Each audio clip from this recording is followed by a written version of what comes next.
Bismillahirrahmanirrahim. Assalamualaikum warahmatullahi wabarakatuh. Bapak dan Ibu pejuang NIP P3K yang masih belum beruntung, dan mudah-mudahan untuk tahap ketiga ini Bapak dan Ibu akan lebih beruntung lagi dan mendapatkan NIP P3K-nya.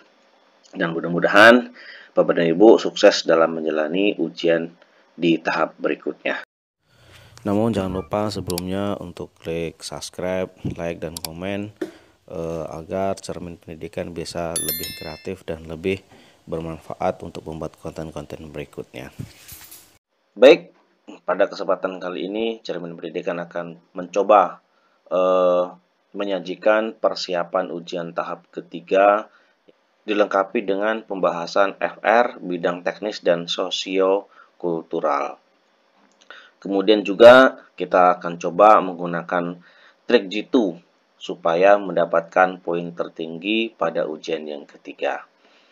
Baik Bapak dan Ibu, mari kita coba untuk membahas soal-soal yang akan kita bahas pada kesempatan kali ini, yang mudah-mudahan akan membantu Bapak Ibu di ujian tahap ketiga. Baik, untuk soal yang pertama, guru mengadakan penilaian yang mengacu pada kriteria yang telah ditetapkan dan mencakup semua aspek kompetensi baik afektif, kognitif, dan psikomotorik. Itu adalah prinsip penilaian. A. Beracuan kriteria dan menyeluruh. B. Beracuan kriteria dan sistematis. C. Akuntabel dan menyeluruh. D. Objektif dan menyeluruh. Baik, untuk soal yang pertama, Bapak dan Ibu, kita menjawab beracuan kriteria dan menyeluruh. Kenapa demikian? Markibas, mari kita bahas untuk yang soal pertama. Pembahasannya adalah penilaian beracuan kriteria dan menyeluruh adalah penilaian oleh pendidik mencakup semua aspek kompetensi dengan menggunakan berbagai teknik penilaian yang sesuai untuk memantau perkembangan kemampuan peserta didik. Jadi, penilaian beracuan kriteria dan menyeluruh untuk jawaban nomor 1. Kemudian kita bahas ke nomor 2. Pembahasan teknologi memungkinkan pembelajaran tidak lagi dilakukan tatap muka di dalam kelas, akan tetapi juga dilakukan secara virtual atau jarak jauh dengan prinsip-prinsip pembelajaran berbasis teknologi. Pembelajaran model ini berbasis web dan bisa diakses menggunakan jaringan internet dimanapun dan kapanpun siswa berada. Pembelajaran yang demikian disebut dengan pembelajaran apa Bapak dan Ibu? Yaitu pembelajaran e-learning, ya. Jadi pembelajaran e-learning adalah pembelajaran yang dilakukan secara daring, atau yang sering kita sebut di masa pandemi ini adanya daring dan adanya luring, yaitu pembelajaran dari jaringan dan dari luar jaringan. Lanjut soal yang ketiga.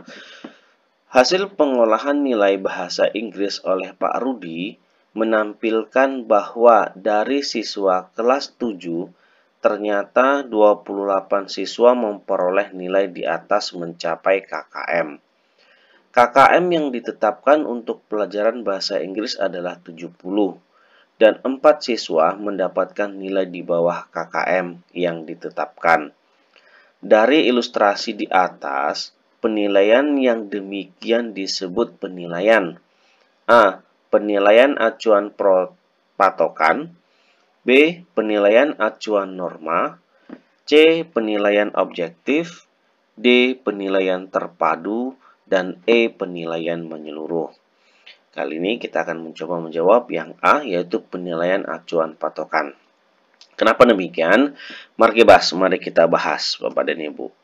Pembahasannya adalah penilaian acuan patokan atau PAP adalah merupakan pengukuran dengan menggunakan acuan kriteria. Dalam pengukuran ini, siswa dikomparasikan dengan kriteria yang telah ditentukan terlebih dahulu dalam tujuan instruksional, bukan dengan penampilan siswa yang lain. Oke, Bapak dan Ibu paham ya? Kita lanjut ke soal berikutnya, yaitu soal keempat. Langkah-langkah menulis tes uraian sebagai berikut. A. Melakukan analisis KI dan KD serta indikator. B. Mendefinisikan tujuan-tujuan pembelajaran dan lingkup bahan ajar yang mestinya diungkap. C. Menyusun kisi-kisi. D. Membuat atau menulis soal. E. Membuat pedoman penskoran. Kali ini kita akan menjawab melakukan analisis KI dan KD serta indikator. Markibas, Bapak dan Ibu. Nomor 5. Untuk nomor 5, saat Edo mengajukan pertanyaan kepada guru, dari situ guru kemudian memberikan pujian kepada Edo. Karena diberi pujian membuat Edo lebih meningkatkan kemampuan untuk mengajukan pertanyaan-pertanyaan yang lebih baik lagi ke depannya. Maka, hal tersebut sejalan dengan teori A. Behavioristik, B. Kognitif, C. Humanistik, D. Konstruktivistik, E. Sibernetik. Jawabannya adalah tentunya sudah terjawab ya Bapak dan Ibu karena sudah tertulis tebal. Kali ini kita akan menjawab adalah behavioristik. Lanjut Bapak dan Ibu untuk nomor 6. Nomor 6 adalah Dini adalah anak yang selalu bersemangat di kelas. Ia selalu berusaha menjawab pertanyaan-pertanyaan yang dilontarkan guru. Guru memberikan tepuk tangan untuk menghargai usaha Dini. Terkadang memberi jempol saat menjawab dengan benar. Maka, guru Dini menganut teori A. Skinner, B. Brunner, C. Piaget, D. Asubel, atau E. Bandura. Ya, guru kita atau guru Dini menganut atau menggunakan teori Skinner. Nah, untuk pembahasannya adalah teori belajar Skinner adalah didasarkan atas gagasan bahwa belajar adalah fungsi perubahan perilaku individu secara jelas. Perubahan perilaku tersebut diperoleh sebagai hasil respon individu terhadap kejadian dari lingkungannya. Kita lanjut Bapak dan Ibu, soal nomor 7. Dalam pemberian nilai pada penilaian harian, Pak Aan, guru bahasa Jawa, melakukan pengkategorian. Siswa yang skor tesnya di bawah 40, maka mendapatkan nilai 70. Skor antara 50 mendapatkan nilai 80 dan skor di atas 50 akan diberikan nilai 90. A. Penilaian acuan patokan. B. Penilaian acuan norma. C. Penilaian objektif. D. Penilaian terpadu. Atau E. Penilaian menyeluruh. Kali ini kita akan mencoba menjawab Bapak dan Ibu, yaitu penilaian acuan norma. Pembahasannya adalah karena penilaian acuan norma atau PAN adalah penilaian yang dilakukan dengan mengacu pada norma kelompok atau nilai-nilai yang diperoleh siswa dibandingkan dengan nilai-nilai siswa lain dalam kelompok tersebut. Terlanjut Bapak dan Ibu. Untuk nomor 8. Nah, ini masalah tentang RPP. Bapak dan Ibu guru mungkin lebih paham dengan RPP yang setiap hari berkutat dengan RPP sebelum masuk ke dalam kelas. Dalam RPP yang disusun oleh guru tertulis tujuan pembelajaran. Setelah melaksanakan proses pembelajaran dan menggali informasi melalui diskusi, materi, kondisi, operasi sistem, dan komponen perangkat, serta secara benar tanpa melihat catatan. Rumusan tersebut belum lengkap pada bagian A. Audiens, B. Behavior, C. Condition, C. Degree, atau E. Kata kerja operasional. Untuk jawaban nomor 8 ini adalah audience. Kenapa? Ya, untuk pembahasannya,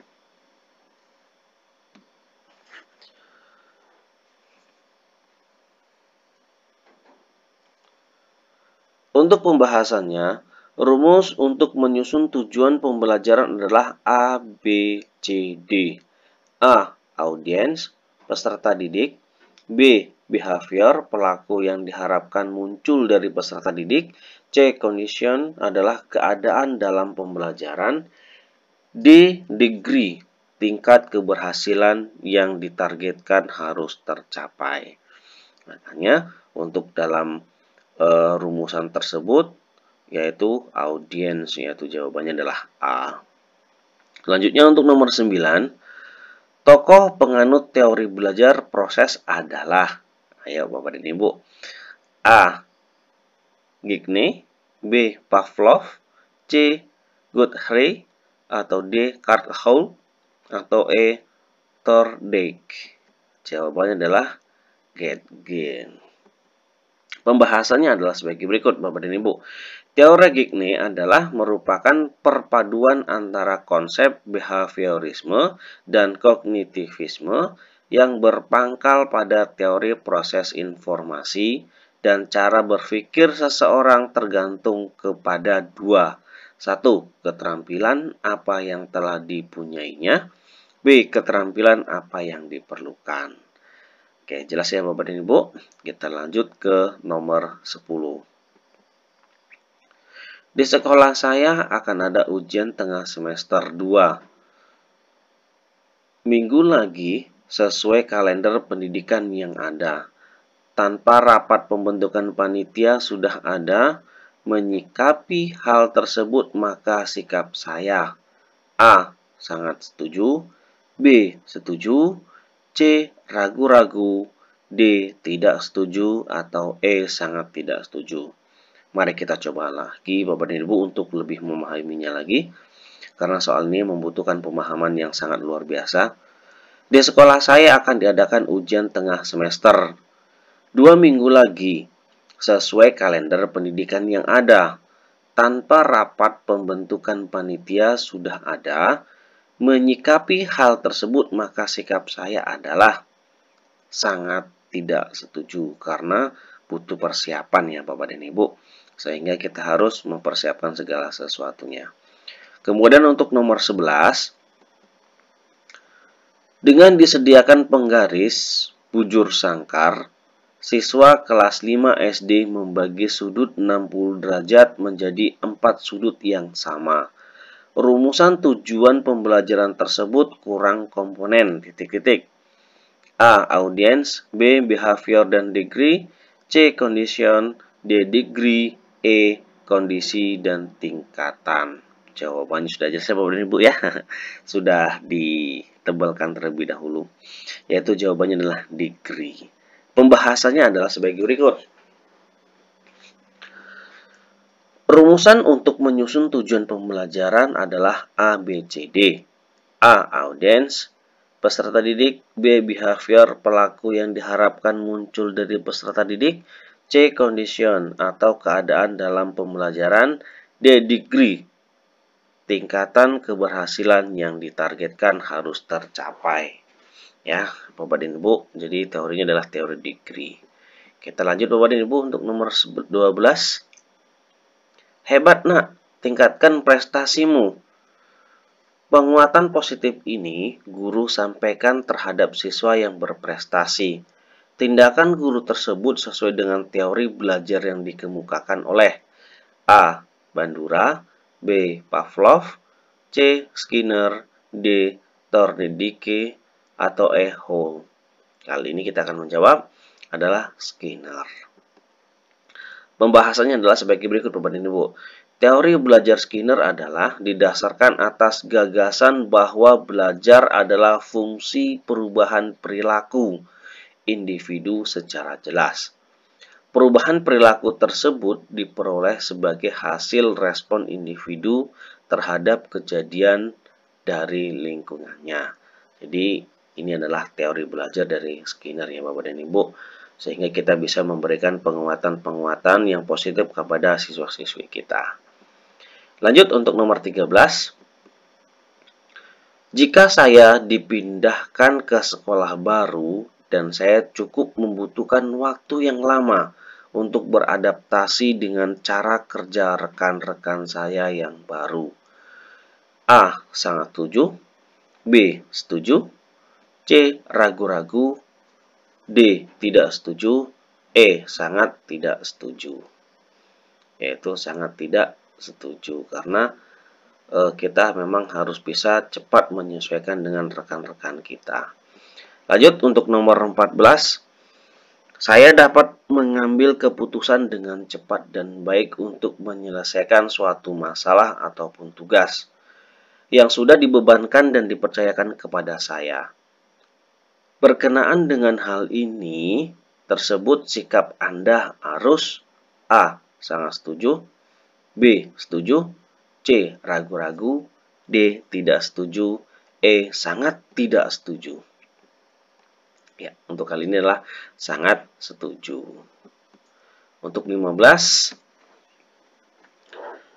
Perbedaan tidak akan terjadi masalah selama kita bisa saling menghargai keberagaman dan menjunjung tinggi toleransi mengenai hal tersebut jika sikap Anda adalah A. Sangat setuju. B. Setuju. C. Ragu-ragu. D. Tidak setuju. Atau E. Sangat tidak setuju. Ya, kalau menurut kami adalah sangat setuju. Lanjut Bapak dan Ibu untuk nomor 16. Ketika banyak tetangga di sekitar tempat tinggal Anda yang berbeda suku dengan Anda, maka Nanda bersikap toleran dan menghormati mereka. A. Setuju, sangat setuju. B. Setuju. C. Ragu-ragu. D. Tidak setuju. Atau E. Sangat tidak setuju. Jawaban kali ini adalah sangat setuju. Karena kita memang harus saling menghargai, hormat menghormati. Lanjut untuk nomor 17. Sebagai guru, Anda harus memberikan ilmu kepada peserta didik dengan baik. Tidak hanya mentransfer ilmu, namun juga memberikan contoh cara bersikap yang baik. Apa pendapat Anda mengenai pernyataan tersebut? A. Sangat setuju. B. Setuju. C. Ragu-ragu. D. Tidak setuju. E. Sangat tidak setuju. Kali ini kita akan menjawab sangat setuju. Karena kita sebagai seorang guru Bapak dan Ibu untuk memberikan contoh dan teladan yang baik untuk dicontoh oleh peserta didik kita. Lanjut Bapak dan Ibu untuk nomor 18. Karena pandemi, seorang guru tidak dapat menyampaikan materi dengan baik. Hal ini wajar. Yang penting kita sudah menyampaikan materi kepada siswa. Berkenaan dengan hal tersebut, sikap Anda harus A. Sangat setuju. B. Setuju. C. Ragu-ragu. D. Tidak setuju. Atau E. Sangat tidak setuju. Kali ini kita akan menjawab sangat tidak setuju. Ya, karena biar bagaimanapun materi harus kita sampaikan kepada siswa sampai siswa memahami apa maksud dari tujuan pembelajaran. Untuk nomor 19 Bapak dan Ibu, Anda berusaha bekerja sendiri saat ditunjuk menjadi ketua panitia MPLS, masa pengenalan lingkungan sekolah, di sekolah Anda. Karena Anda tidak ingin merepotkan rekan Anda yang menjadi panitia, berkenaan dengan hal tersebut Anda A. Sangat setuju. B. Setuju. C. Ragu-ragu. D. Tidak setuju. Atau E. Sangat tidak setuju. Ya, sangat tidak setuju. Kenapa? Karena apapun yang sudah diberikan tugas kepada kita, maka kita harus bekerja sesuai dengan apa yang sudah menjadi petunjuk dan yang sudah di SK-kan oleh kepala sekolah karena kita sudah berubah menjadi tim MPLS atau menjadi panitia MPLS, maka kita harus bekerja bersama-sama. Untuk nomor 20, saya diputuskan oleh pimpinan mengikuti pelatihan di luar kota. Oleh panitia, saya ditempatkan sekamar dengan orang yang tidak saya kenal, sehingga saya merasa kurang nyaman. A. Sangat setuju. B. Setuju. C. Ragu-ragu. D. Tidak setuju. Atau E. Sangat setuju. Sangat tidak setuju ya Bapak dan Ibu. Lanjut untuk nomor 21. Dua orang warga terlibat konflik karena masalah asap sampah di mana salah satu dari mereka membakar sampah sembarangan. Yang asapnya mengganggu. Melihat hal ini adalah Anda diminta bantuan warga lain sebagai penengah agar konflik tidak berlanjut. A. Sangat setuju. B. Setuju. C. Ragu-ragu. D. Tidak setuju. Atau E. Sangat tidak setuju. Ya, sangat tidak setuju ya Bapak dan Ibu. Untuk soal nomor 22, saya baru pindah ke lingkungan yang baru dan ingin mengadakan syukuran dengan mengundang pentas musik. Seseorang tetangga mengingatkan saya kalau budaya di lingkungan tersebut menganggap pentas musik adalah sesuatu yang kurang baik. Sehingga saya mengganti acara yang lebih cocok untuk lingkungan tersebut. A. Sangat setuju. B. Setuju. C. Ragu-ragu. D. Tidak setuju. Atau E. Sangat tidak setuju. Ya, sangat tidak setuju. Terima kasih Bapak dan Ibu, pembahasan soal kita sampai di sini. Mudah-mudahan untuk pembahasan soal FR yang pertama ini dapat membantu Bapak dan Ibu dalam mengerjakan soal-soal ujian besok di tahap yang ketiga. Terima kasih, sampai bertemu kembali dan jangan lupa untuk subscribe, like, dan komen untuk kemajuan kita bersama dan bisa saya untuk membahas soal-soal yang berikutnya. Terima kasih, salam sukses selalu. Assalamualaikum warahmatullahi wabarakatuh.